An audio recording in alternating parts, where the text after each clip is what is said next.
There are moments in royal history that pass quietly, unnoticed by the world. And then there are moments so powerful that decades later they still refuse to die. Moments that linger in palace corridors long after the people involved are gone.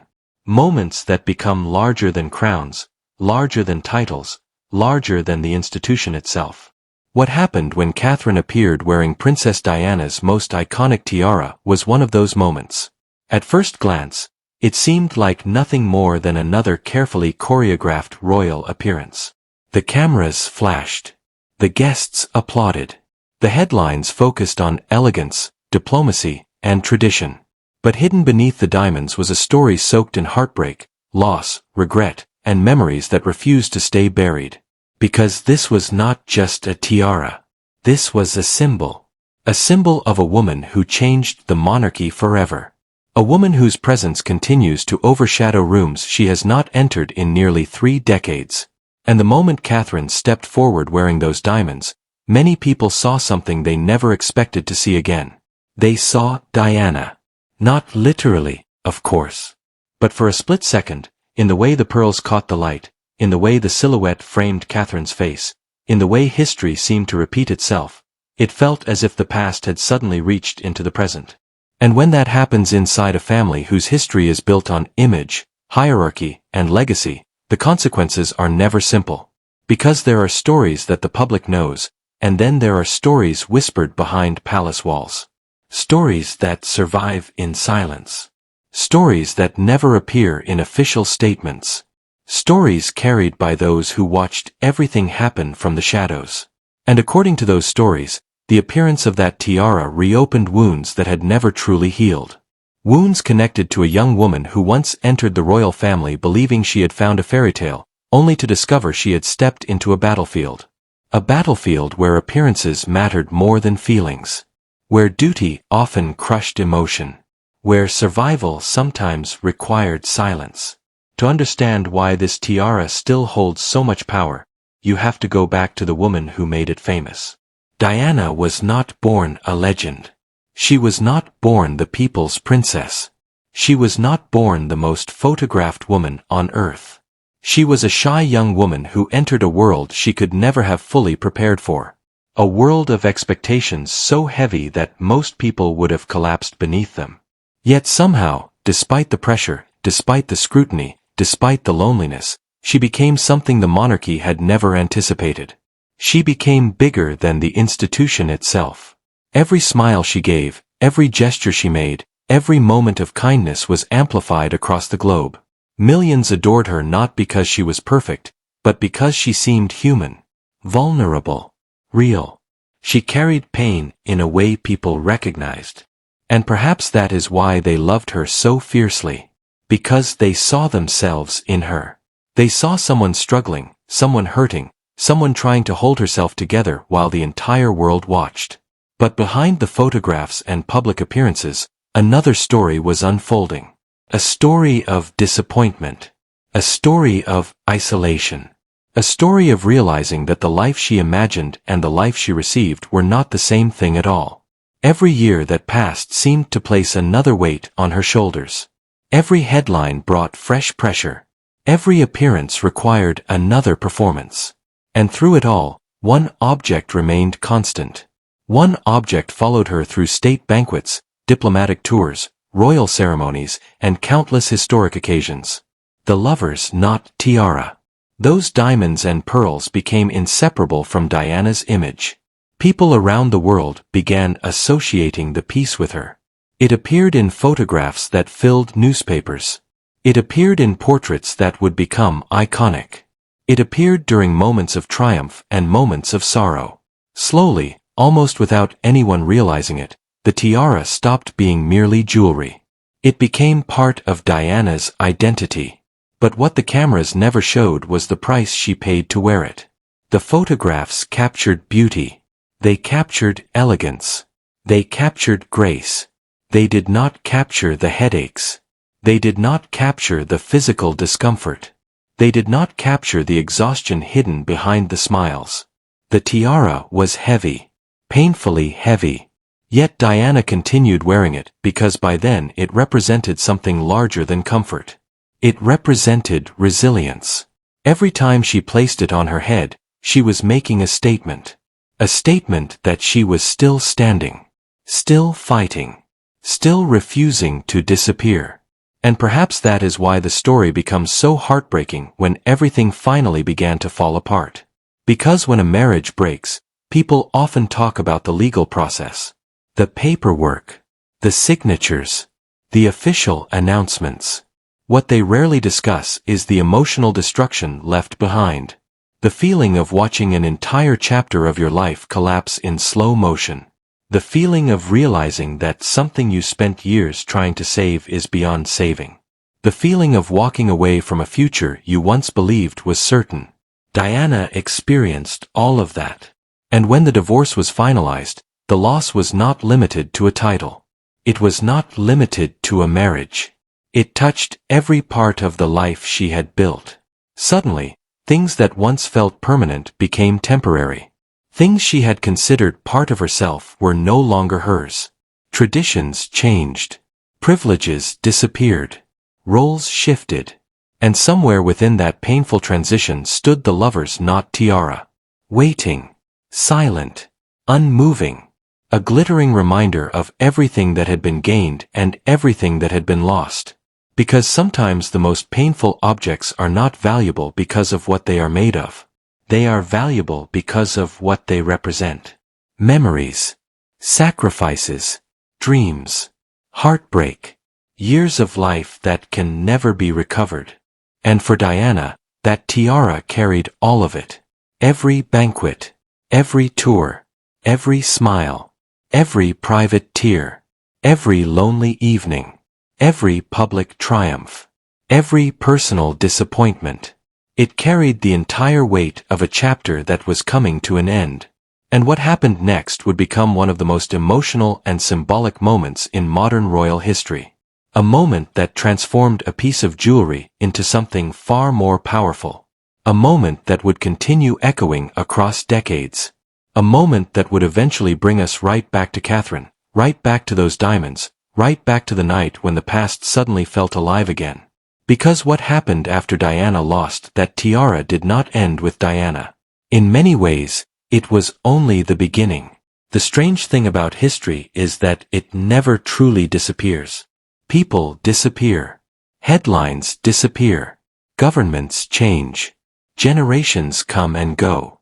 But certain moments refuse to stay buried. They linger beneath the surface like embers hidden beneath ash, waiting for the smallest spark to bring them back to life. And for the British monarchy, few memories burn more intensely than the memory of Diana. Years passed after her divorce. Years passed after the tragic night in Paris that shocked the entire world. New photographs replaced old ones. New royal events filled newspaper covers. New faces stepped into public roles. Yet somehow, Diana remained. She remained in documentaries, in books, in interviews, in public conversations, and most importantly, in the hearts of millions who never stopped seeing her as the emotional center of a story that had never received a satisfying ending. The monarchy moved forward because institutions always move forward. They have no choice. The machine continues. Ceremonies continue. Traditions continue. Crowns continue passing from one generation to the next. But moving forward is not the same thing as escaping the past. Sometimes the past waits patiently for years before reminding everyone that it is still there. And according to countless royal observers, that reminder arrived every single time someone mentioned Diana's name. Because Diana was never simply remembered. She was compared. Every royal woman who followed her inherited that burden. Every appearance invited comparisons. Every speech invited comparisons. Every photograph invited comparisons. Every gesture invited comparisons. It was as if Diana had become the measuring stick by which everyone else would forever be judged. And that is a difficult shadow for anyone to live under. Imagine spending decades trying to establish your own identity while constantly being measured against a person who had already achieved legendary status. Imagine walking into rooms where people are not seeing only you. They are seeing memories. They are seeing emotions. They are seeing a version of history that has become larger than reality itself. That kind of shadow can shape an entire life. It can influence every decision, every appearance, every relationship, every attempt to define yourself. And nowhere was that shadow stronger than in the royal collection itself. Because royal jewelry is never just jewelry. Every piece carries stories. Every diamond carries history. Every tiara carries generations of memories, triumphs, scandals, losses, and legacies. To the public, a tiara is an accessory. To the monarchy, it is a symbol. It tells a story about who belongs, who is trusted, who represents continuity, and who represents the future. That is why the lovers' knot became so much more than a beautiful object. By the time Diana died, it had become inseparable from her image. Millions of people could identify it instantly. They did not see diamonds and pearls. They saw Diana. They saw the young princess smiling despite her pain. They saw the humanitarian shaking hands with AIDS patients. They saw the mother holding William and Harry close. They saw vulnerability, compassion, and resilience wrapped into one unforgettable image. And because of that connection, the tiara gained something no jeweler could ever create. Emotional power. The kind of power that cannot be measured in money. The kind of power that survives long after headlines fade away. That power became even stronger because of what happened after Diana's death. The tiara disappeared from public view. Years went by without seeing it. Decade after decade passed. The absence itself created a kind of mystery. People wondered where it was. They wondered if it would ever return. They wondered who might wear it next. But perhaps the most important question was not who could wear it. The question was who should wear it. Because whoever wore it would immediately invite comparisons to Diana. Whoever wore it would step into a narrative much larger than themselves. Whoever wore it would become connected to one of the most emotional chapters in modern royal history. That responsibility was enormous. And perhaps that is why its eventual return created such a reaction. When Catherine first appeared wearing the lover's knot, something remarkable happened. People did not merely discuss fashion. They discussed memory. They discussed legacy. They discussed continuity. Photographs spread across the world within hours. Side-by-side images appeared everywhere. Diana on one side, Catherine on the other. Decades separated them, yet the visual connection was impossible to ignore. For some people, it felt comforting. For others, emotional. For many, it felt symbolic. The future Princess of Wales carrying a piece of history associated so strongly with the previous Princess of Wales. It was not difficult to understand why those images resonated. They seemed to tell a story without words. A story about generations. A story about remembrance. A story about carrying forward a legacy that still mattered. But symbols are powerful precisely because different people interpret them differently. What one person sees as tribute, another person may see as exclusion. What one person sees as continuity, another person may see as a reminder of old wounds. That is what makes royal symbolism so complicated. Nothing exists in isolation. Every decision sends a message. Every appearance creates interpretations. Every photograph becomes part of a larger narrative. And over time, those narratives can become almost impossible to control. This is where the emotional tension surrounding the tiara truly begins to deepen. Because the conversation was never really about diamonds. It was never really about pearls. It was never really about fashion. The conversation was about belonging. It was about memory. It was about legacy. It was about who represents the emotional heart of the monarchy and who does not. Those are questions far more powerful than any jewel could ever be. And when people become emotionally invested in those questions, the reactions can be intense. Entire generations grew up with Diana as a symbol of kindness, vulnerability, and humanity. Their attachment to her was deeply personal.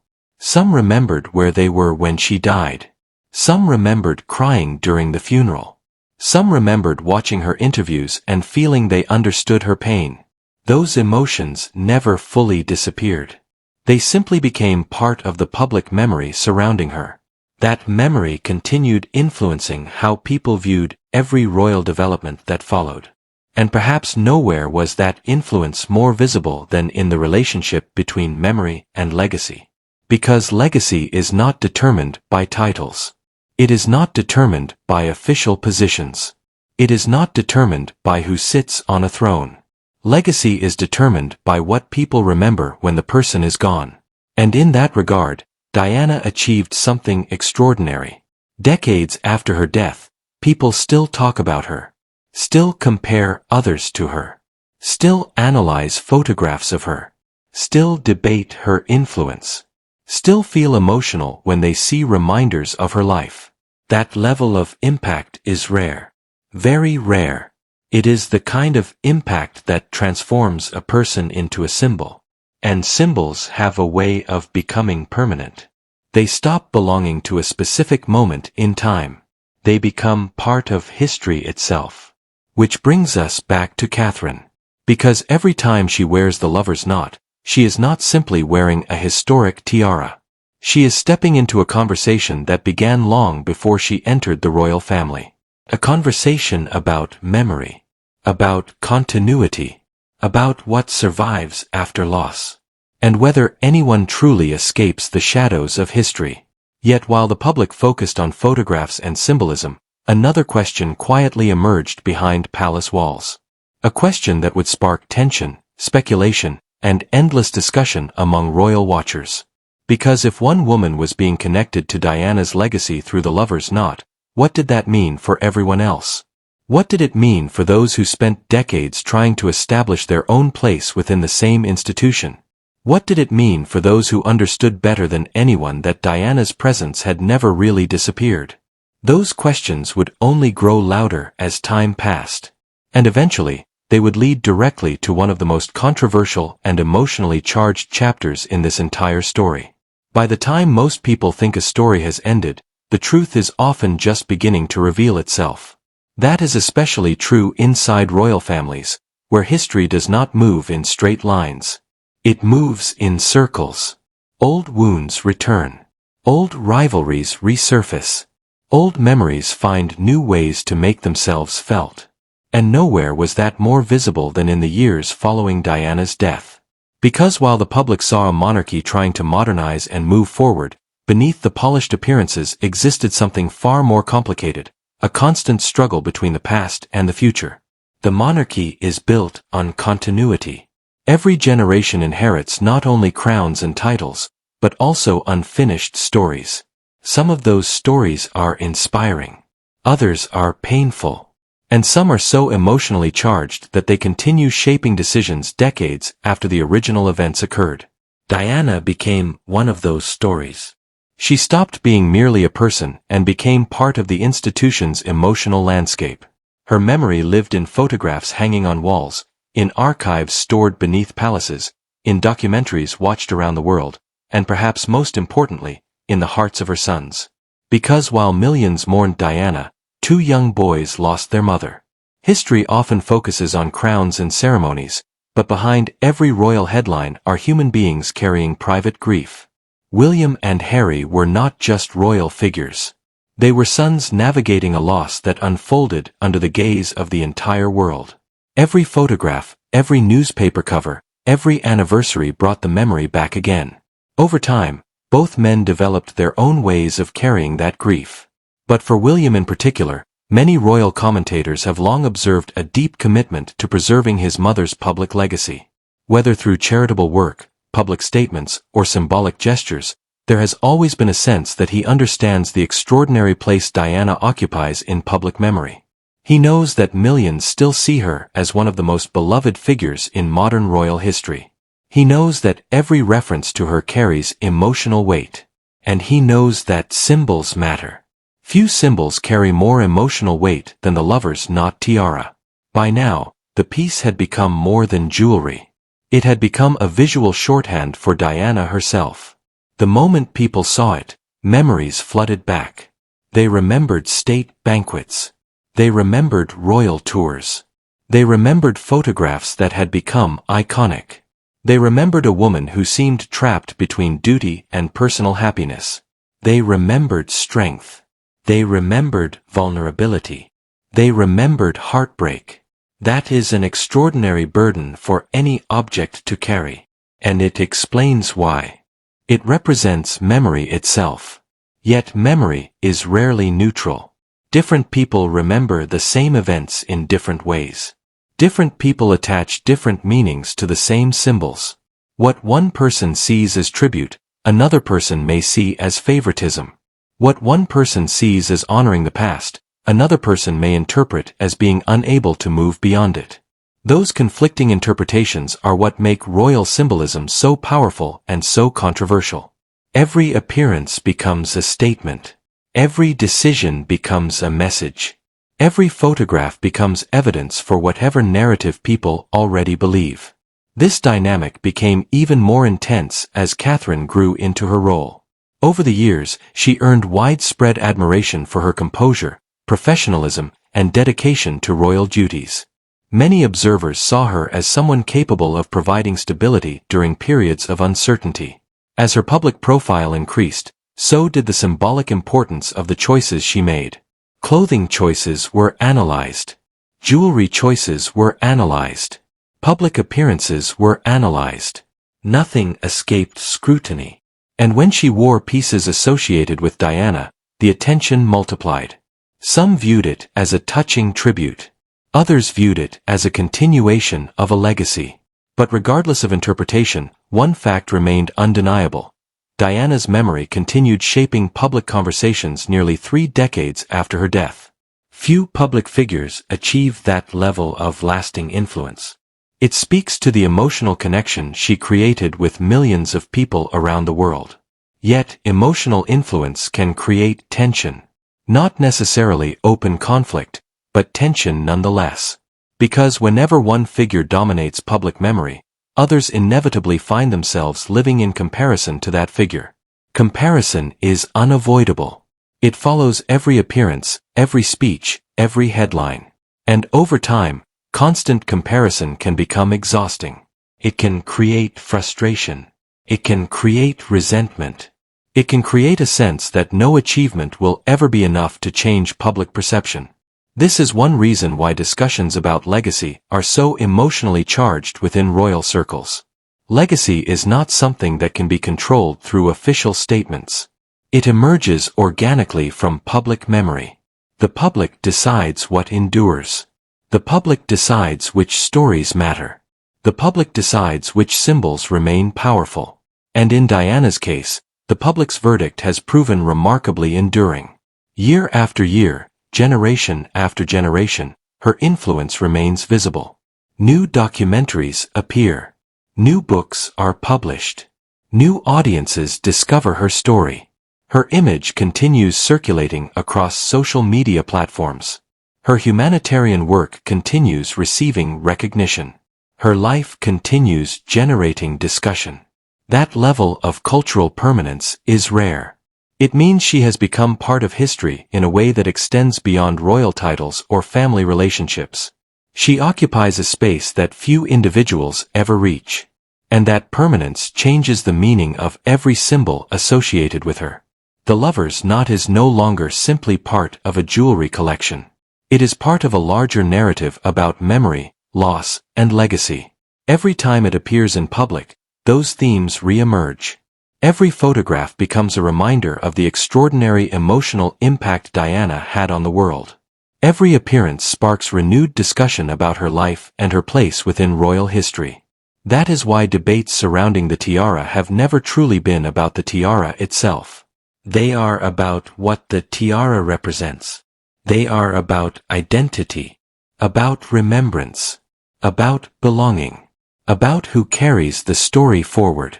And as those debates intensified, another reality became increasingly clear. The future of Diana's legacy was no longer being determined by the people who knew her best. It was being shaped by history itself. History has a way of simplifying complex lives into powerful narratives. It turns individuals into symbols. It transforms personal experiences into collective memory.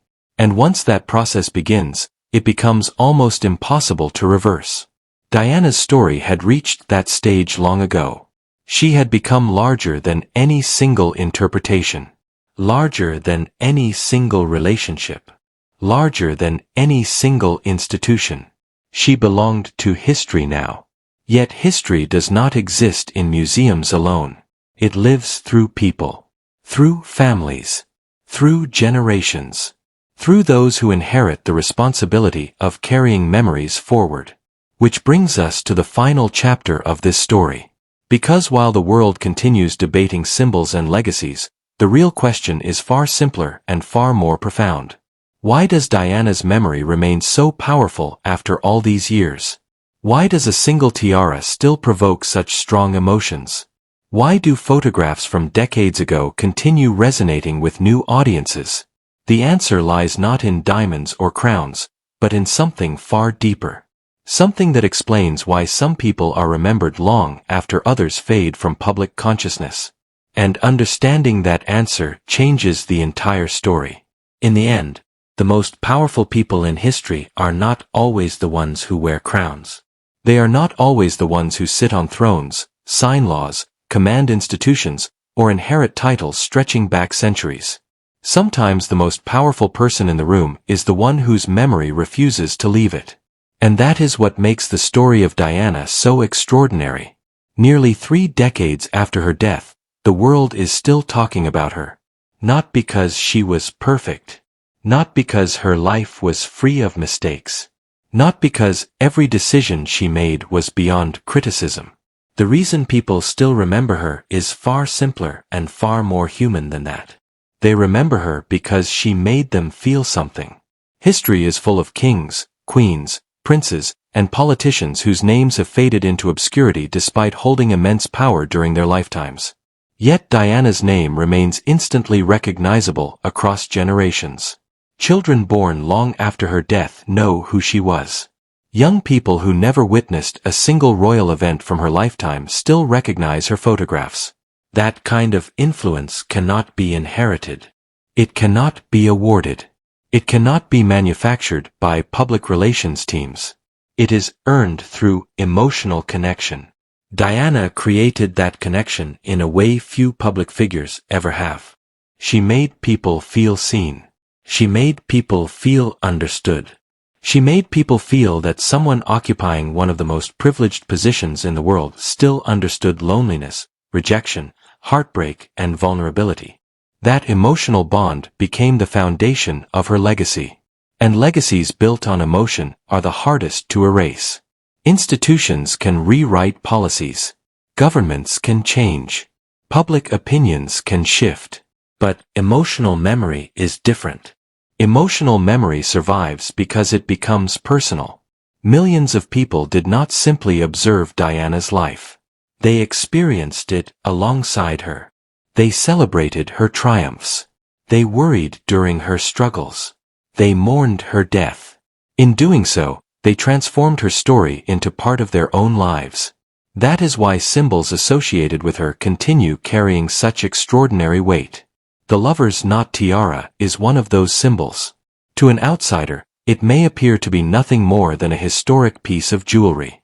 Beautiful, valuable, significant perhaps, but still just an object.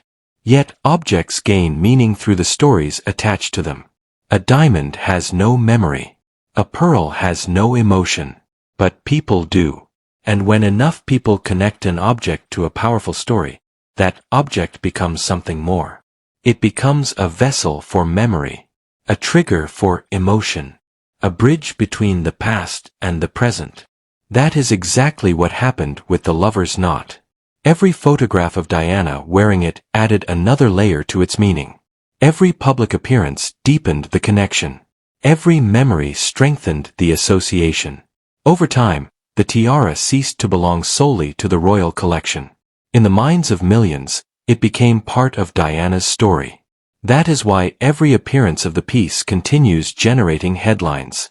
Not because people are fascinated by jewelry, Because they are fascinated by what the jewelry represents. They are fascinated by memory, by continuity, by the idea that certain stories never truly end. Catherine's appearance wearing the tiara reminded the world of that reality. It reminded people how powerful symbols can be. It reminded them how deeply Diana remains embedded in public consciousness. It reminded them that history does not disappear simply because time passes. Some stories become stronger with time. Some memories become more meaningful as generations reinterpret them. Diana's story belongs to that category. The years have not diminished her influence. In many ways, they have amplified it. Distance often softens controversy and sharpens emotion. Details become less important. Feelings become more important. What remains is not every headline or every argument. What remains is the emotional truth people associate with a person. Compassion, kindness, vulnerability, strength. Those qualities became central to how millions remember Diana. And that memory continues shaping the way her legacy is understood today. Yet perhaps the most remarkable aspect of her story is that it transcends royalty altogether.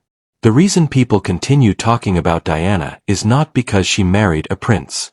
It is not because she lived in palaces. It is not because she wore tiaras. Those details made her famous, but they are not what made her unforgettable. What made her unforgettable was her humanity. People recognized parts of themselves in her. They saw someone trying to navigate impossible circumstances. Someone trying to balance duty and happiness. Someone searching for love, acceptance, and purpose while living under extraordinary pressure. Those experiences are universal. They cross borders, cultures, and generations. That universality is why her story continues resonating long after the events themselves have passed into history. It is why a single photograph can still evoke emotion. It is why a single piece of jewelry can still dominate conversations. It is why discussions about legacy remain so passionate. Because at its core, this story is not really about royalty. It is about memory. It is about loss. It is about the people who leave marks on our lives so deep that their absence never feels complete. Every family has someone like that. Every community has someone like that. Every generation remembers figures whose influence survives long after they are gone. Diana became one of those figures on a global scale. And that explains why her presence continues to be felt even now. Not as a person walking through palace corridors, but as a memory woven into the institution itself.